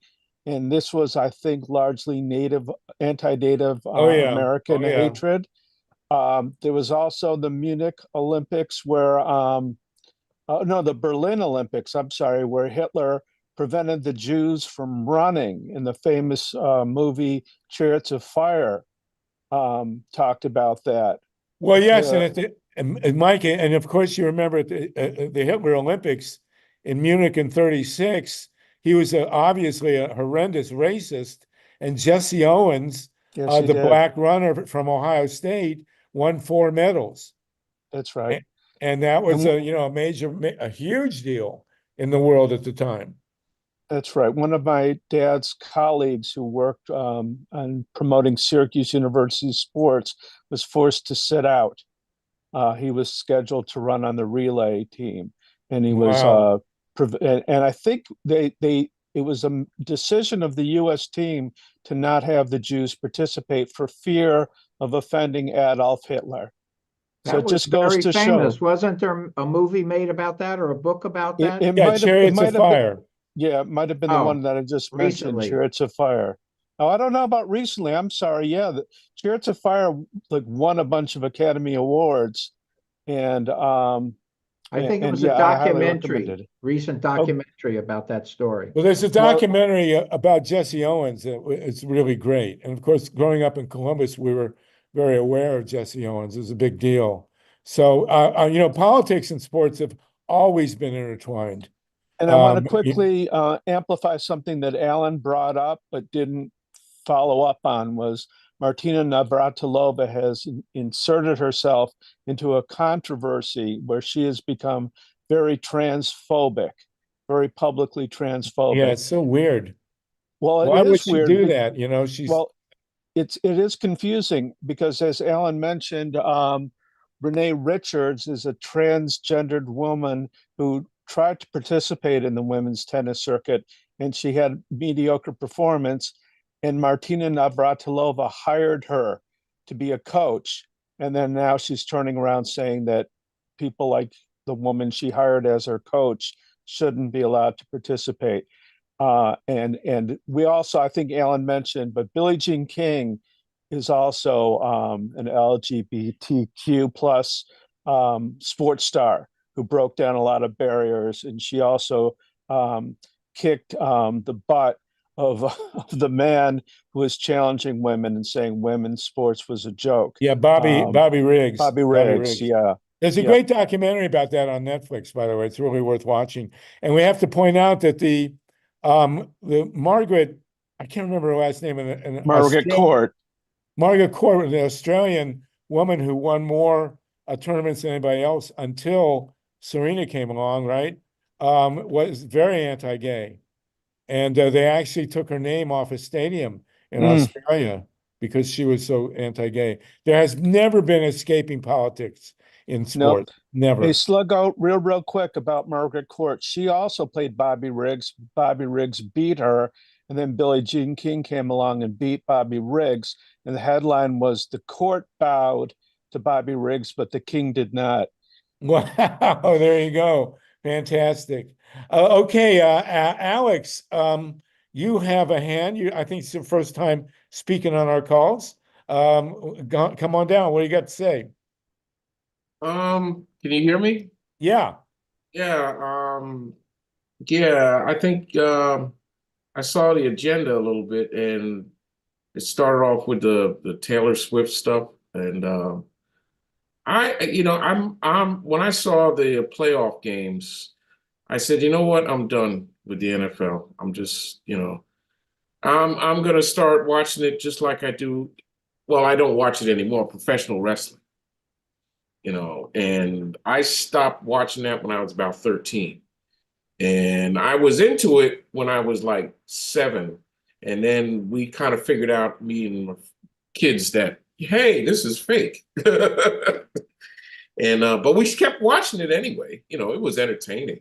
So yeah, I probably still watch football, it's entertaining. But I'm it's all about the money now. And so who I could tell who's going to win by who's got the bigger market, who does the most commercials. So Kansas City is probably going to win because of that Well, reason. I think they're the better team, but we'll see. It all depends on Brock Purdy. If Brock Purdy has the kind of game he has, as I think. I'm like, it don't have anything to do with talent or anything. Because if it did, it would be a different outcome. They wouldn't even be there. But they want the whole. I think the whole thing with Taylor Swift just made it, because they're already benefiting because there's more people going to watch the game now. And Huge. It's going to be really will change the whole. But I can see Taylor Swift going for Travis Kelce. I mean, he's a cool guy. He's very good looking. There's with them. There's nothing personally wrong with them. I like Taylor Swift. I'm not I don't know. I'm old school, so I'm not really. But she's cool. And him. And Kansas City is generally a pretty good team. Mahone, and I don't have any. But I remember what you said about Dallas. Was it you? Yeah. Yeah, I'm from that school too, and I think that's kind of where it started. With Dallas, it dates to the Kennedy assassination, and they played right after he was killed, and that just turned everybody. Oh, I did not know that. That's the generic. the genesis of that. They were- Thank you. Yeah, got anything you want to jump in on with, or no? Okay, thank you, Alex. I'm glad to Yeah. have you with us. Come back again, please. Tatanka, Bricka. Yeah, I don't have time to talk about my favorite subject, which is why the San Francisco 49ers won what they did. Why it's no accident that they came out of the Bay Area. How the Giants, who never should have won Super Bowl, won 3 in 5 years, and why the Warriors are so for a while have been so dominant. And it has to do, I believe, with the origin in the Bay Area of this free speech movement, all the work women's environmental movement, out of the box thinking in Silicon Valley. And anyway, I'll talk about that later. But when we were bringing up the Tommy Smith and John Carlos at the Olympics in Mexico City in '68 and raising their fists, they really suffered after that. I mean, they really took a hit in the media, and it affected some of their relationships. But now, of course, they are true heroes. And at San Jose State, the statue that commemorates them is a gathering place for all kinds of movement things. The Sunrise Movement always meets there to do their marches. It's really a place that is recognized and honored. And what they've done since, I mean, I don't know if people really knew why they did what they did. You know, they took their shoes off to demonstrate, to symbolize poverty, and they wore beads and scarf to protest lynchings. And when the national anthem was played, they, raised their fists and lowered their heads. And for that, they were stripped of the medals and really vilified for a long time. But they are held up as true heroes now, much like Colin Kaepernick, who is in the African American community and sports in general highly admired for his stance of simply kneeling during the national anthem, and banned from football, arguably one of the best players in the game. Well, here we have here's another thing why the intersection of sports and politics is so interesting. So Lisa and I both went to the University of Michigan, as did Nancy Naparko. I don't know if Nancy's still with us. And, Michigan brings in this coach, Jim Harbaugh, whose politics are, he speaks at anti-choice rallies. But on the other hand, he was the coach of the 49ers when Kaepernick took him to the Super Bowl. And he has remained loyal to Colin Kaepernick, to the point he brought Kaepernick to some practices at U of M. And now that Kaepernick is going off, Harbaugh is going to coach the Chargers, who I still refer to as the San Diego Chargers. There's all the speculation that he might bring Kaepernick in as a coach. But he's the only major guy that stood by Kaepernick, even though he's a right winger. It's kind of a gross thing to think about, but I wonder what the odds are of happening first. Colin Kaepernick actually getting back into the NFL, or Netanyahu being pressured to leave the office. It's close. And, the New York Times has a piece on that today about Netanyahu. That's my position all along, is that he's responsible. And there's on the front page of the New York Times, which is a sure signal of the politics. There's speculation about the movement in Israel to get him out. But just as big, since we are citizens of this country, is Biden's role. I mean, without Biden doing what he's doing, Well, Allen's talk about the Saudis is I haven't heard that. That's fascinating. I hadn't thought about really, that. Really interesting. So yes, we will see about that. Ruth Strauss, Dr. Ruth, the other Dr. Ruth also had a major line that I thought was very funny about the intersection of sports and sex. And the Dr. Ruth who talked about sex, the sex doctor, was asked when she was talking about handicapped people, she was asked if you could ever have sex with a walker. And she said, yes, if it's Herschel. So anyway, I think I said that last week. Anyway, Bruce Strauss, go ahead, please. Well, you made me think of once, this is really off color. she was on Dave Letterman and he asked her about a book that she ought to write that said, "Why won't he let me touch my Volvo?" I grew up in Mobile, Alabama during the winningest coach in football, Bear Bryant, and I want to say to you, Harvey, that I forgive you for Michigan whooping our butts in the Super Bowl. But anyway, this kind of goes back. Only some people who are as old as me will appreciate this. But when I was in high school, I was a cheerleader, and we went over to Foley, Alabama, which was, a bunch of farm boys to have the game. And I rode over on the football bus, and then they whooped us really bad. And so coming back, I rode back with my father, and I was just, sitting in the back seat waiting for him to tell me, "Oh, you were the cutest one out there," or whatever. And he's just driving along and he's going, "Boy, that Kenny Stabler, he's going to be somebody someday. He's going to really go places." So anyway, Wow. Kenny Stabler went on to be, I don't know, All-America football and then NFL, I think, right? Yeah. Oh, yeah. He's a big deal. Kenny Stabler was a big deal. He was from Mississippi, though, I thought. Kenny Stabler. No, he's from Alabama? Well, he may have been from Mississippi, but he played in the game in Foley, Alabama. I'll just never forget it. Well, it was Brett Favre who's from Mississippi, and he's in deep trouble, Brett Favre. He's actually committed a bunch of yeah. crimes He's a real criminal. Yeah. He's really bad. Do you have any thoughts on why Saban retired? I think he just had enough. And, that was the Yeah. game when Michigan beat Alabama. I knew they were going to win the national championship. I was way more worried about Alabama than I was about Washington. But there you go. And I know, the Michigan winning a national championship has been such a great liberation for people like me and Alyssa, because we suffered every year. Michigan had these great teams, and every year they would lose a game that they should have won. So finally, this happened. Well, this has been a great session. Thank you, Ruth. Thank you, everybody. I knew it would be a lot of fun. We never got Dorothy Reich, who's one of our regulars, hates football. And I agree with her. I think that tackle football is absolutely insane. And they really should. If anybody's ever watched touch football, I believe, is going to be an Olympic event in 24 or 28. And touch football is great to watch.